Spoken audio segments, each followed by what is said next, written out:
এবারের বাজেটটা জনবান্ধব হবে না। বাজেটটা 7 লক্ষ কোটি টাকা হলে ভালো হতো। স্বচ্ছতার সহিত নিয়োগ দিতে হবে। বাজেটের টাকাটা সরকার কোথা থেকে অ্যারেঞ্জ করবে? সে আমাদের থেকেই তো নেবে। এবারের বাজেটটা জনবান্ধব হবে না, কারণ হচ্ছে মধ্যবিত্ত এবং গরিবদের জন্য খুবই দুঃসাধ্য হয়ে যাবে। বাজেটের পরিমাণ অনেক বেশি, কারণ এটা জনগণের উপর চাপ সৃষ্টি হবে। দেশের ইকোনমি গ্রোথ হচ্ছে ধীরে ধীরে ভালো, তবে এত বড় বাজেট দেওয়া ঠিক হয় নাই। দেশের যে অর্থনীতি পরিস্থিতি সেটাকে মোকাবেলা করতে বা দেশের অর্থনীতির কথা বিবেচনা করে, যেমন দেশের ব্যাংক খাতগুলোর যে অবস্থা বর্তমানে, ব্যাংক খাতগুলো পুরোপুরি একবারে অর্থনীতি পুরোপুরি ধসে গিয়েছে।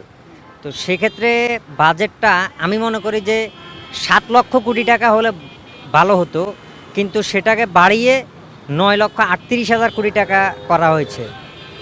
এবং এক্ষেত্রে 7 লক্ষ কোটি টাকা আসবে হচ্ছে এনবিআর থেকে, এনবিআর যোগান দেবে, আর বাকি যে টাকাগুলো সেগুলো সরকারে ঋণ করবে এবং বৈদেশিক তহবিল থেকে আসবে।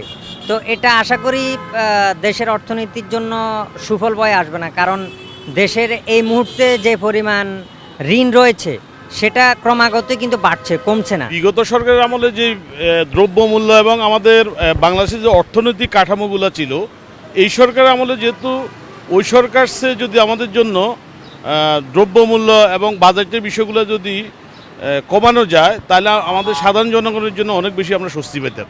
সরকার কি চাবো, আমরা তো অনুদানে দেয় না, চাই কি জমি খেত করে নেওয়া সারটা দিবে, আমি এগুলোই চাই, আর কি চাবো। দ্রব্যমূল্যের দাম কমানো হয় জনসাধারণের জন্য, যদি এই বাজেট ভালোর জন্যই হয় তাহলে তো ভালোই, কিন্তু এটা তো লোকের মুখের কথা যে বাজেট আগের থেকে এইবার অনেক বেশি না, প্রায় 2,500 কোটি টাকার মতো বেশি।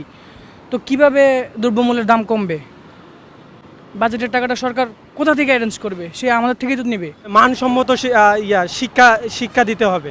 তারপরে যে শিক্ষক যে নিয়োগ হয়, সেই নিয়োগের ক্ষেত্রে আপনাদের সর্বোচ্চ স্বচ্ছতার সহিত নিয়োগ দিতে হবে, যাতে সেখানে যেন মেধাবী শিক্ষকরা নিয়োগ পায়।